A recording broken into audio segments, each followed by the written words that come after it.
There is a particular kind of dread that belongs exclusively to being alone in a building at night. Not the dramatic, adrenaline-soaked fear of something that announces itself loudly, but the slow, creeping wrongness of a space that has been familiar all day and becomes something else entirely once the lights outside have gone dark and the street has gone quiet and the only sound is the hum of equipment and your own breathing. Jen knew that cafe. She had been there dozens of times. It was her boyfriend's business, a small internet cafe in Manila that Ajet Bueno had recently taken ownership of, and she had come in late that night simply to finish some paperwork. Their cat was there. The CCTV cameras were running. It was supposed to be a quiet and unremarkable few hours of administrative work before she went home.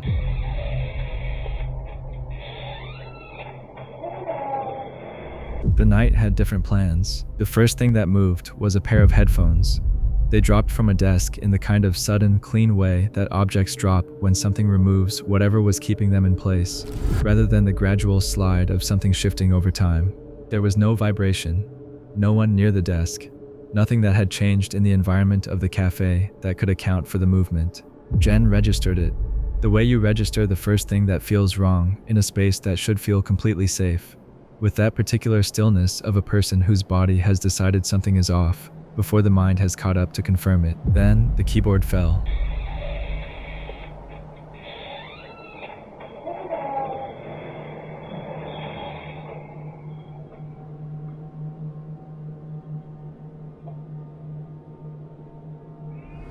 That was when the stillness broke. The accumulation of two things moving in a space where nothing should be moving was enough to push Jen past the threshold of waiting to see what came next. She got out, called Ajet, and stood outside the cafe with her heart doing the thing hearts do when the building you just ran out of is still sitting there in front of you, dark and quiet, giving nothing away. Ajet talked her down from outside. She needed to go back in, just long enough to collect her things and turn off the lights, and eventually she convinced herself that she could do that.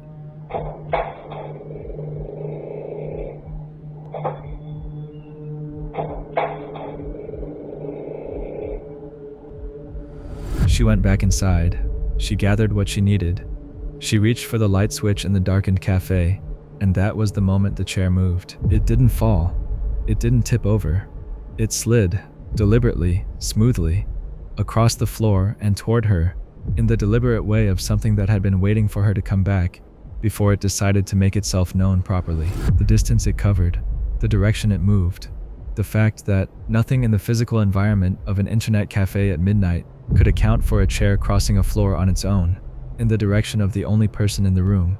All of it hit Jen in the fraction of a second between the chair moving and her body making the decision for her. She threw her paperwork at it. She ran.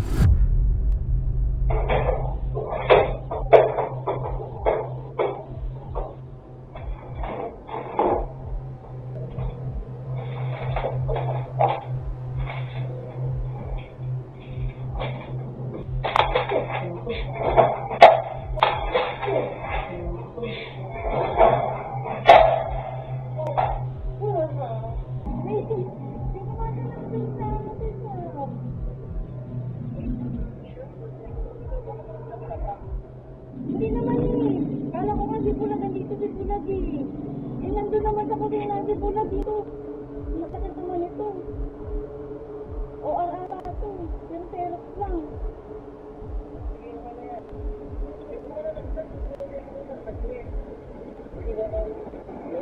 Sige, okay na yan. Yung mga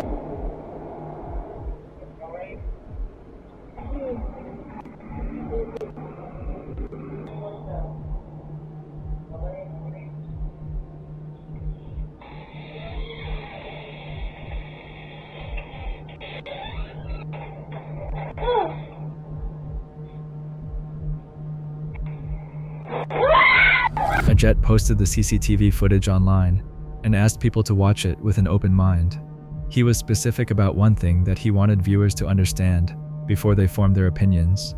Neither he nor Jen had ever posted anything paranormal before. They had never claimed to experience anything supernatural. They were not people who had built any kind of presence or audience around this kind of content. What the cameras captured that night in their cafe was not something they had been looking for. not something they had prepared for, and not something that either of them had any framework for processing when it happened. The footage exists, the chair moved, and Jen hasn't been back to that cafe alone at night since. Whatever moved inside that cafe has never been explained. But the next recording is unsettling for an entirely different reason, because this time, the cameras were already rolling when someone inside the house took their final breath.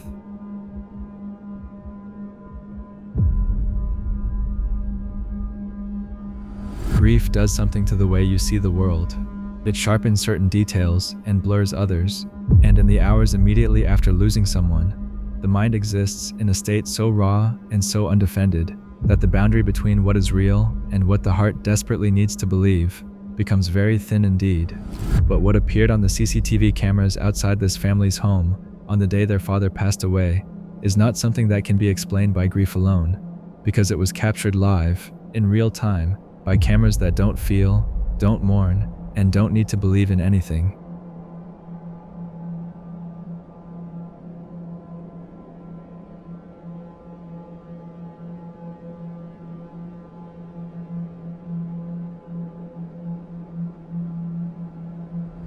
The father passed away inside the house.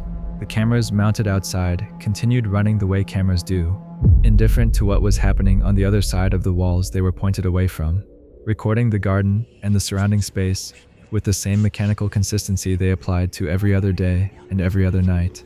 The family, somewhere between the moment of his passing and whatever comes next in those first devastating minutes, happened to be watching the live feed. What they saw moving through the garden stopped them.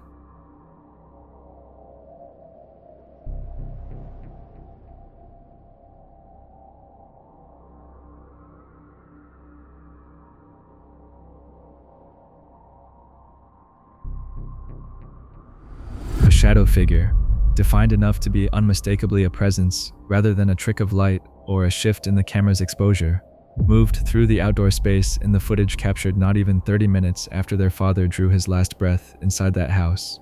It was not the shadow of a tree moving in wind. It was not the peripheral distortion that cameras sometimes produce at the edge of their night vision range. It was a shape with a suggestion of form and intention behind it, moving through the family garden in the minutes that follow a death that had just occurred feet away from where it appeared. The timing is the detail that cannot be argued away, no matter how committed the rational mind is to finding an alternative explanation. 30 minutes. The man had just died inside the walls of that house, and something appeared in the space outside it within 30 minutes of that happening, not the next day, not hours later, not at some separate and unconnected moment, but in the raw and immediate aftermath of a death, captured live on cameras that were simply doing what cameras do.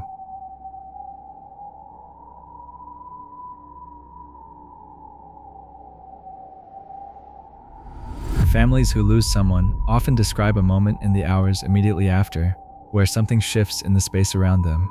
A sound, a movement, a sensation that they cannot verify and cannot explain, but that arrives with a specific quality of something meant for them rather than something random. This family did not have a feeling. They did not have a sensation. They had footage, time-stamped, captured live on a camera that was running before their father died and kept running after. And in that footage, something moved through their garden in the window of time that sits between a life ending and the rest of the world catching up to the fact that it has. Whatever walks through gardens in the 30 minutes after someone leaves a house for the last time, the cameras caught it. And this family watched it happen live. Whether that figure was connected to the family's loss or simply an impossible coincidence is something nobody can say for certain. The next investigators deliberately went looking for answers in a cemetery where the oldest graves are nearly 2 centuries old.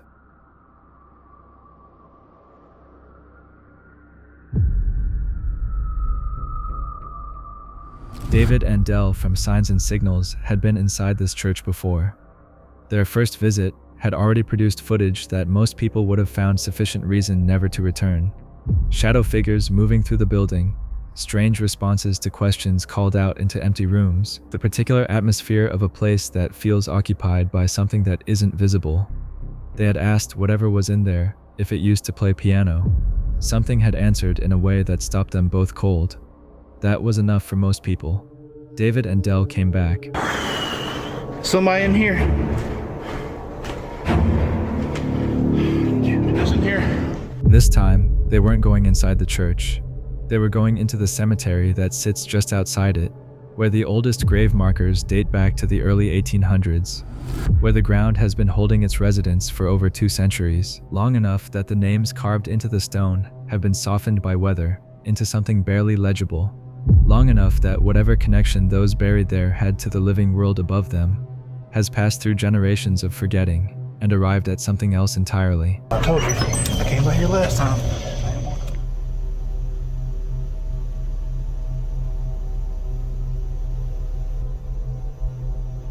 The graveyard was quiet when they entered, the kind of quiet that old cemeteries produce at night that is different from the quiet of other outdoor spaces, denser, more deliberate, as if the air itself is paying attention to the people who have come into it. Nothing moved. Nothing answered the initial sweep of their equipment and their calls into the dark. The 2 men decided to split up, moving into different sections of the cemetery alone, and that was when the night stopped being quiet. There's like a opening back there. Hold on.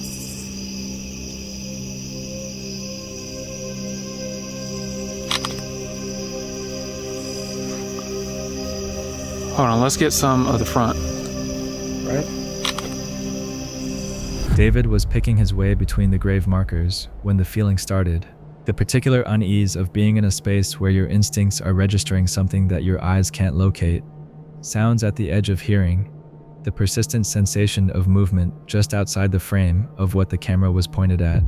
He kept moving, he kept looking, and then something crossed his field of vision in a way that his body responded to before his mind had time to process what he had just seen. A dark shape darted through the air, not drifting, not sliding, but moving with the sudden and purposeful speed of something that knows exactly where it is going and wants to get there before it can be properly seen.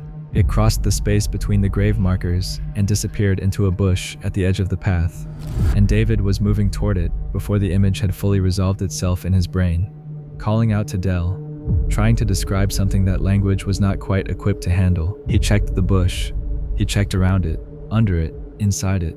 There was no animal, no bird that had landed and settled somewhere inside the branches, no insect large enough to account for the size and the speed of what had crossed that path a moment earlier. Nothing that belonged to the living world was hiding in or around that bush, and then Dell saw it, partially hidden by the growth around it, pressed close enough to the roots of the bush that it had been invisible from any angle other than the one Dell happened to be standing at. A tombstone, old, worn smooth in places by the weather of nearly 2 centuries. The date carved into it read 1842.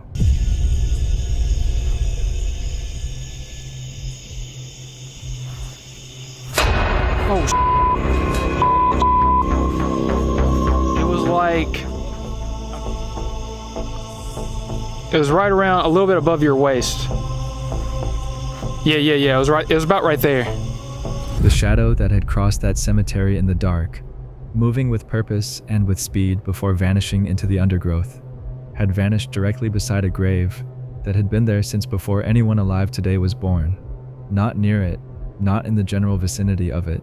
Beside it, at the base of the stone, in the specific spot where something returning to its own resting place would go. Whether what David and Dell captured moving through that cemetery was something ordinary that happened to disappear in an extraordinary location, or whether it was something that has been lying under that stone since 1842 and simply decided to take a walk on the night 2 men came looking, the footage doesn't say. It just shows what crossed that path, where it went, and what was waiting there in the dark when it arrived. David and Dell left that cemetery with more questions than answers. But unlike them, the next man wasn't searching for the paranormal. He believes it followed him home.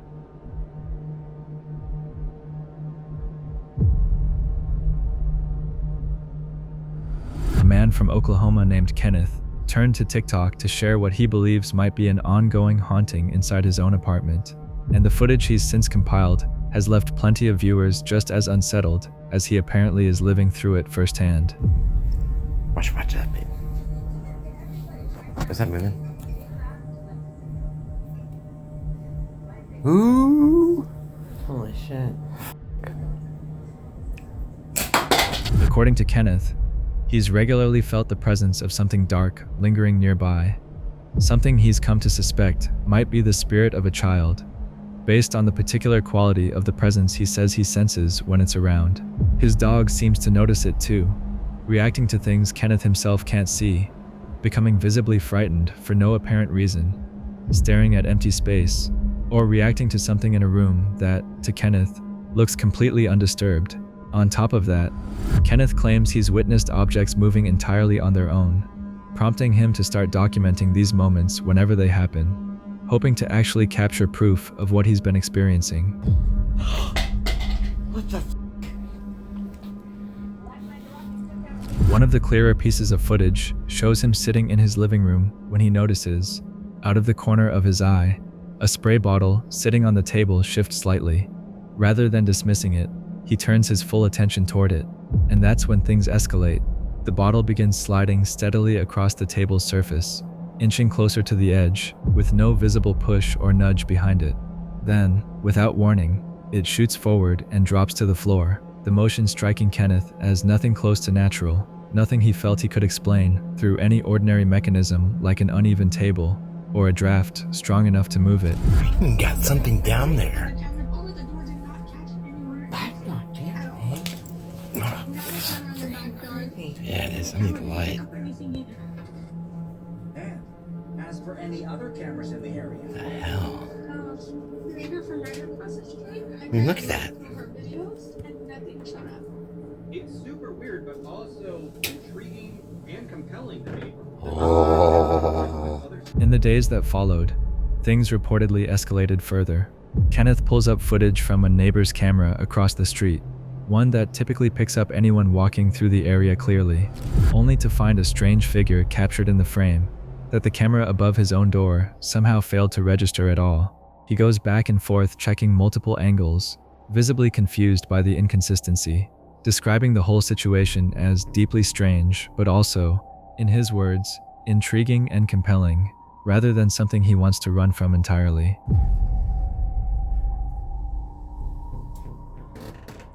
Oh. Alright, that's it. Get the sage out, baby. Get the sage out, alright? Perhaps the most unsettling piece of footage comes from one night while Kenneth was lying in bed and noticed his bedroom door shift slightly on its own. Curious, he grabbed his phone and started recording, and sure enough, it happened again. The footage shows the door slowly swinging shut on its own, continuing until it presses directly against an object Kenneth had deliberately placed in front of it, specifically to prevent this from happening in the first place. The door doesn't stop because something pushed back, or because the object worked as intended in any conventional sense.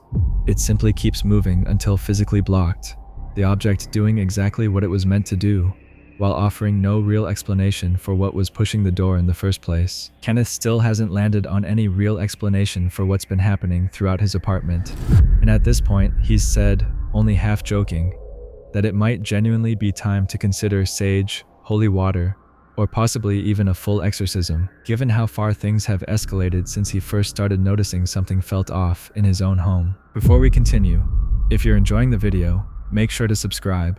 We spend hours tracking down real paranormal footage and researching the stories behind it to bring you the most unsettling cases we can find, and trust me, the final 4 recordings only become harder to explain. Kenneth still has no explanation for what's been happening inside his apartment. The next recording comes from a place where absolutely nothing should have been happening at all, an empty classroom.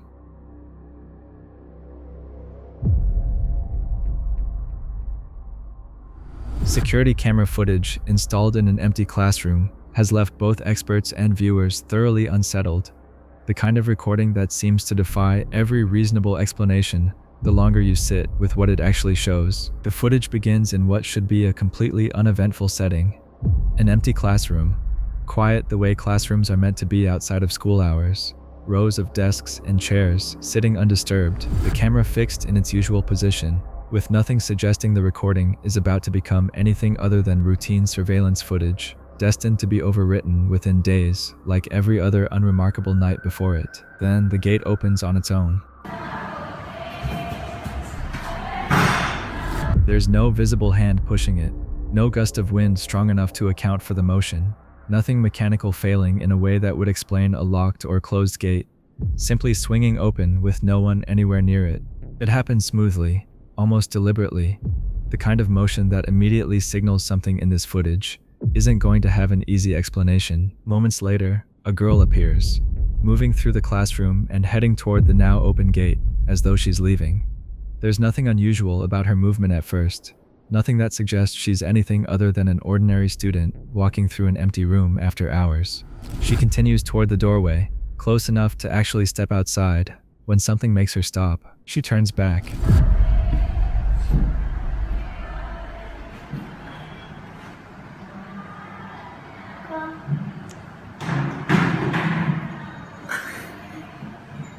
It's a small, simple motion, but it's the moment that changes the entire tone of the footage. She looks directly at the camera, and there's something in the way she does it that reads as different from a casual glance back over her shoulder. It feels deliberate, as though she's aware of being watched, or perhaps aware that something else in that room is watching her, and needs one last look before whatever happens next. That's when the chairs begin to fall. Not one chair tipping over the way something might if nudged or improperly balanced, but multiple chairs across the classroom, giving way in quick succession, crashing down with a force and suddenness that doesn't match anything ordinary happening in an empty room. There's no one else visible anywhere in frame who could account for the movement, no vibration or impact from outside that would explain several chairs failing at once, all within the same brief stretch of footage. And then, in the middle of all of it, the girl disappears, not walks out of frame, not steps through the gate and out of the camera's range, the way she'd clearly been moving toward just seconds earlier. She's simply gone, vanishing from the footage entirely, with no visible transition, no final step through the doorway that would explain her sudden absence. One moment she's standing there, having just turned back to look at the camera. The next, the space where she'd been standing is completely empty, the chairs still finishing their fall around a spot where a person should still be standing, and clearly isn't.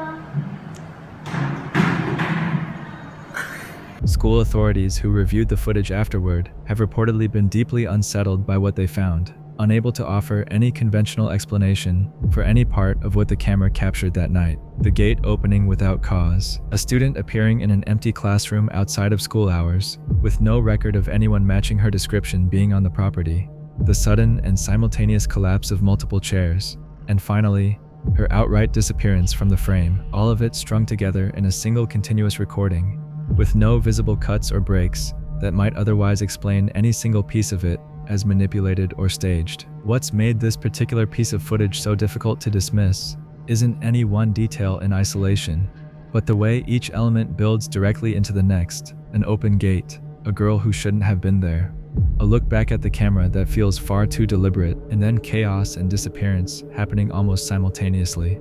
Nobody involved with the school has offered any real explanation since, and the footage remains exactly what it was the night it was first reviewed: unexplainable and deeply unsettling to anyone who watches it all the way through. Whatever happened inside that classroom was captured in a single, uninterrupted recording.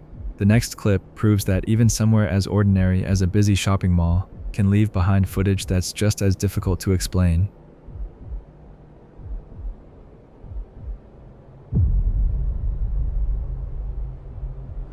In 2007, an ordinary shopping day inside a mall unfolded exactly the way thousands of others had before it. Customers moving between stores, browsing racks and shelves, the low hum of everyday commerce filling the space without anything to suggest the footage from that afternoon would ever be worth revisiting. Security cameras ran the way they always did, quietly documenting nothing more remarkable than foot traffic and transactions, the kind of recording nobody expects to actually need until something forces them to look back at it.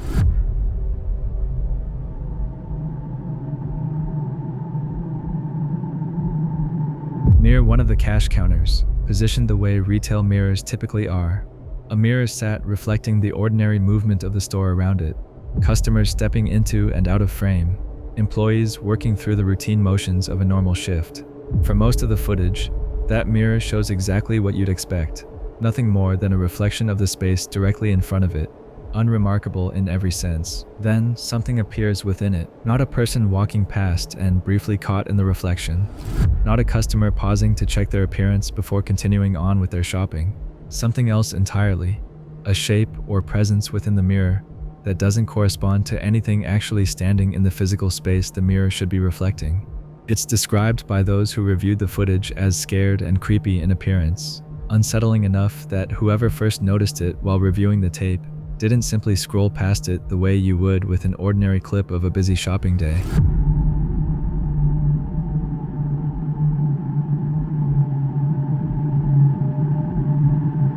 The store owner, who eventually came across the footage, was reportedly deeply shaken once he actually understood what he was looking at. This wasn't someone predisposed to searching out paranormal content or eager to manufacture something strange out of an unremarkable recording. He was simply reviewing security footage the way any business owner routinely does, checking for theft, monitoring customer flow, the mundane, practical reasons cameras like that exist in the first place. Instead, he found something that left him rattled enough to eventually share the footage publicly, rather than quietly file it away and move on. What makes the footage so difficult to dismiss is the setting itself. This wasn't captured in an abandoned building at midnight, or in some isolated location where explanations involving shadows, wildlife, or unfamiliar lighting conditions might easily apply. This was a busy, fully lit mall in the middle of an ordinary shopping day, full of customers, employees, and the kind of consistent, predictable lighting that leaves very little room for the usual explanations people reach for when something strange shows up on camera. A mirror positioned near a cash counter should reflect exactly what's in front of it. Nothing more and nothing less, and for a brief stretch of that recording, it apparently didn't.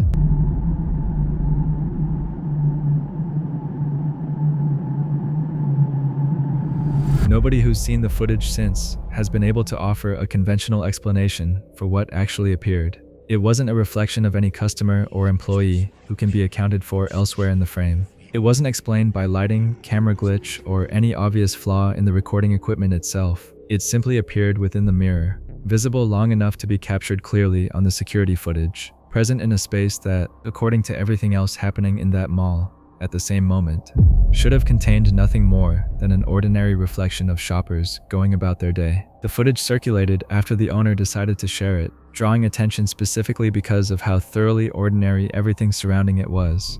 There was no eerie buildup, no isolated location, no obvious reason to expect anything unusual from a busy retail security camera on a completely normal day.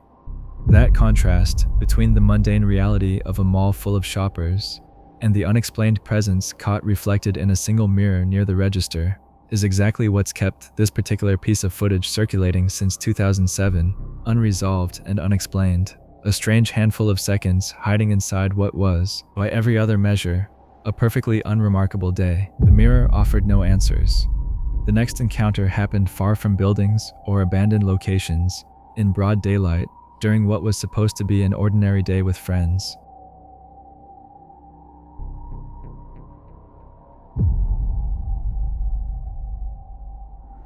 On July 8, 2018, a group of friends set out for a day of river rafting along the Isabella River canals in Puerto Rico. The kind of trip built entirely around sunshine, laughter, and the simple joy of cooling off in moving water. They spent the afternoon working their way through waterfalls and natural slides, tubing down stretches of the canal, filming each other the way friends always do on days like this, capturing the splashes and the shrieks of excitement as one person after another dropped from the slides into the water below.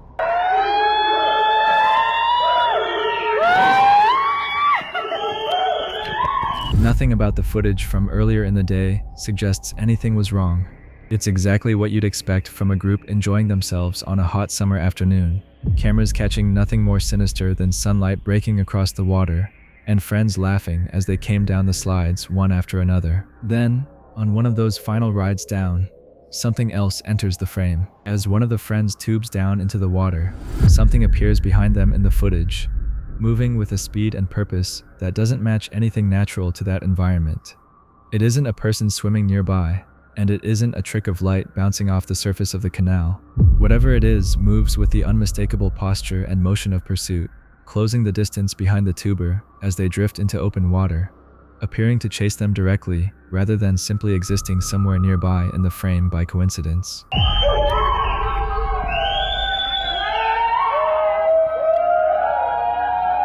The apparition, as it's since come to be described by those who've studied the footage, doesn't linger in a way that allows for a clean, resolved look at what it actually is. It's there long enough to register clearly as something pursuing the person in the water, present and moving with intent, before the footage moves on and the moment passes, the group continuing on seemingly unaware in real time of what had just been caught trailing behind them.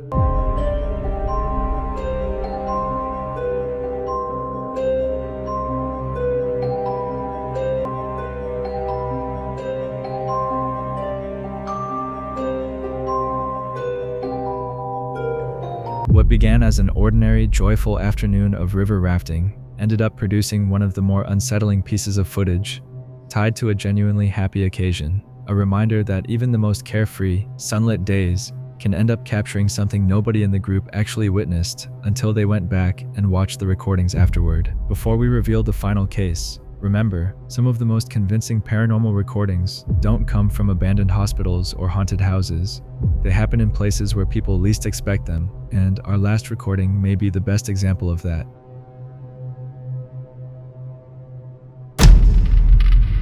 It happened in November 2016, though Francisco Hernandez only came forward publicly with his story years later, once he began hearing about other airport workers describing eerily similar encounters at the very same location. Rather than staying quiet, he decided to speak up specifically so those other people would know they weren't imagining things, that someone else had already lived through something just as unsettling and had actual footage to prove it.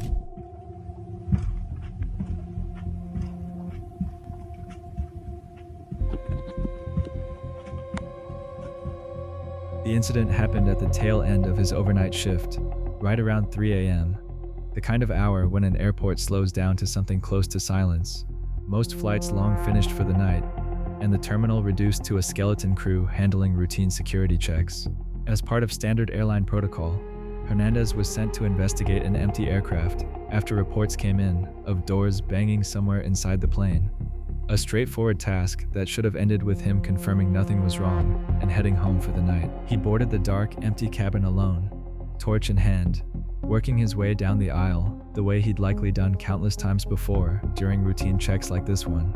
He checked the area reserved for supplies, then the lavatory, methodically clearing the plane section by section, nothing in his manner suggesting he expected to find anything more than an improperly latched door or a stray draft causing the noise that had been reported. Verga.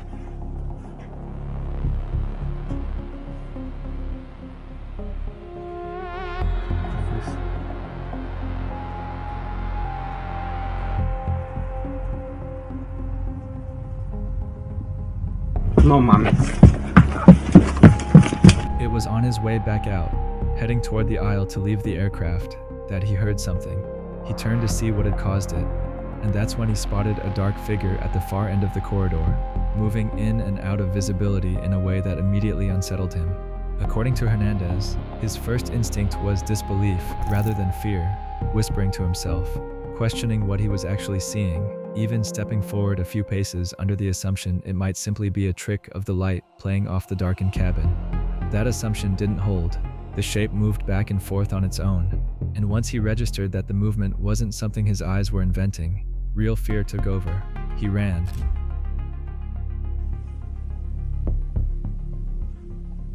¿Qué fue eso?